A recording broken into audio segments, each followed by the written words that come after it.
Today is March the 6th. What's so important about the letter? Acts chapter 25, starting to read in verse 13. After several days had passed, King Agrippa and Bernice arrived at Caesarea to welcome Festus. Since they were staying there several days, Festus laid Paul's case before the king, saying, "There's a man here who was left in prison by Felix. When I was in Jerusalem, the chief priests and the elders of the Jews informed me about him and asked for a sentence against him. I told them that it was not the custom of the Romans to hand over anyone before the accused had met the accusers face to face and had given an opportunity to make a defense against the charge. So when they met there, I lost no time, but on the next day took my seat on the tribunal and ordered the man to be brought. When the accusers stood up, they didn't charge him with any of the crimes I was expecting. Instead, they had certain points of disagreement with him about their own religion and about a certain Jesus who had died, but whom Paul asserts to be alive. Since I was at a loss how to investigate these questions, I asked whether he wished to go to Jerusalem and be tried there on these charges. When Paul had appealed to be kept in custody for the decision of his imperial majesty, I ordered him to be held until I could send him to the emperor." Agrippa said to Festus, "I'd like to hear this man myself." "Tomorrow," he said, "you will hear him." So on the next day, Agrippa and Bernice came with great pomp. They entered the audience hall with the military tribunes and the prominent men of the city. Festus gave the order and Paul was brought in. Festus said, "King Agrippa, and all here present with us, you see this man about whom the whole Jewish community petitioned me, both in Jerusalem and here, shouting that he ought not to live any longer. But I found that he'd done nothing deserving death. When he appealed to his imperial majesty, I decided to send him. But I have nothing definite to write to our sovereign about him.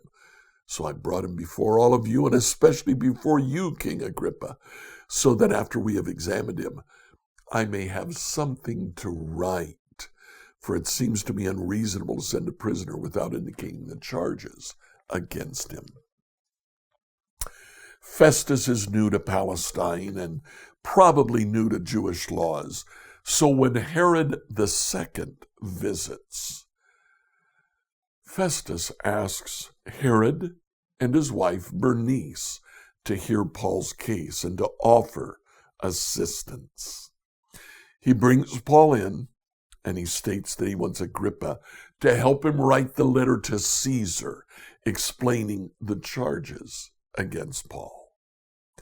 Now, this letter is incredibly important because it is the only official communication between Festus and Rome. Other letters previously were commonly used to communicate between royal officials. Other letters, like the letters in Ezra, chapters 1 to 5, there the Jews went back to Jerusalem to build a temple. And those who were living there wrote letters that actually got the rebuilding of the temple stopped. Let's read Ezra 6 for the final letter. Ezra 6, New Revised Standard Edition. Then King Darius made a decree, and they searched the archives where the documents were stored in Babylon. But it was in Ecbatana, the capital in the province of Media, that a scroll was found on which it was written, a record. In the first year of his reign, King Cyrus issued a decree concerning the house of God at Jerusalem. Let the house be rebuilt, the place where sacrifices are offered and burnt offerings are brought. Its height shall be 60 cubits, and its width 60 cubits, with 3 courses of hewn stone and 1 course of timber. Let the costs be paid from the royal treasury. Moreover, let the gold and silver vessels of the house of God that Nebuchadnezzar took out of the temple in Jerusalem be brought to Babylon and restored and brought back to the temple in Jerusalem, each to its place. You shall put them in the house of God.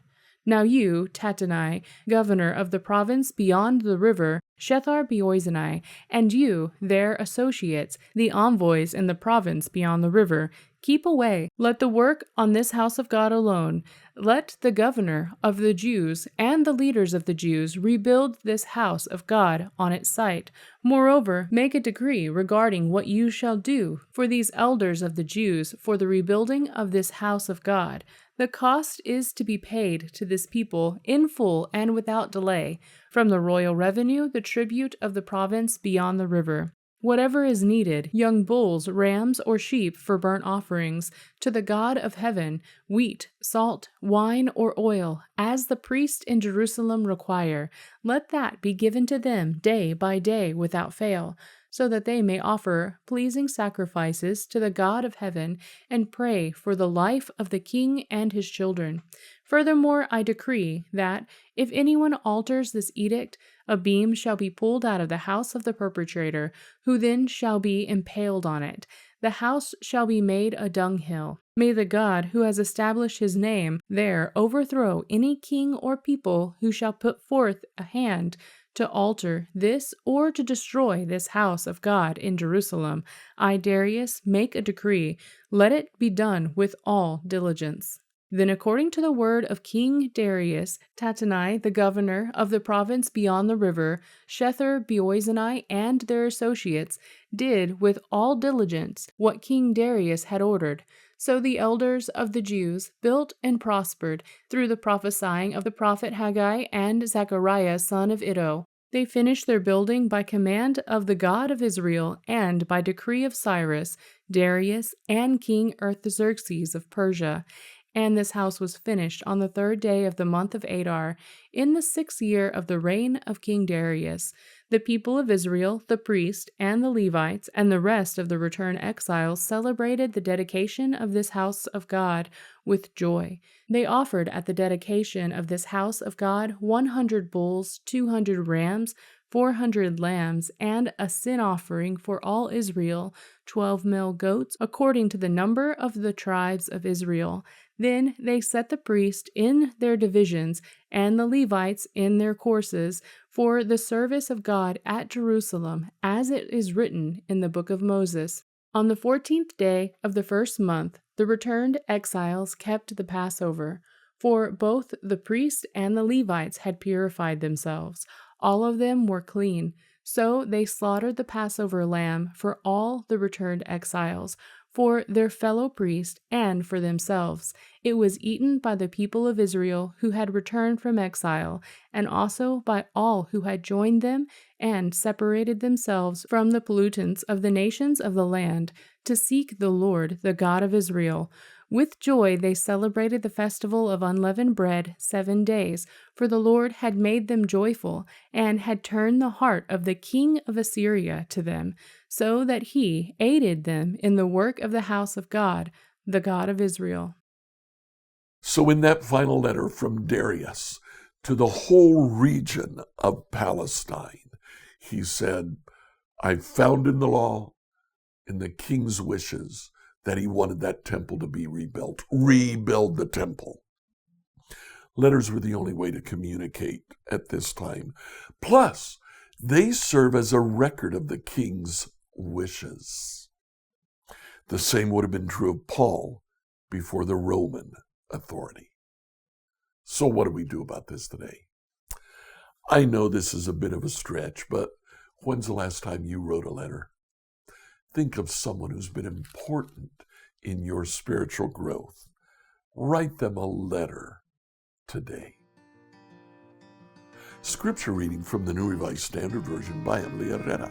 If you like what you heard today, share it with your friends.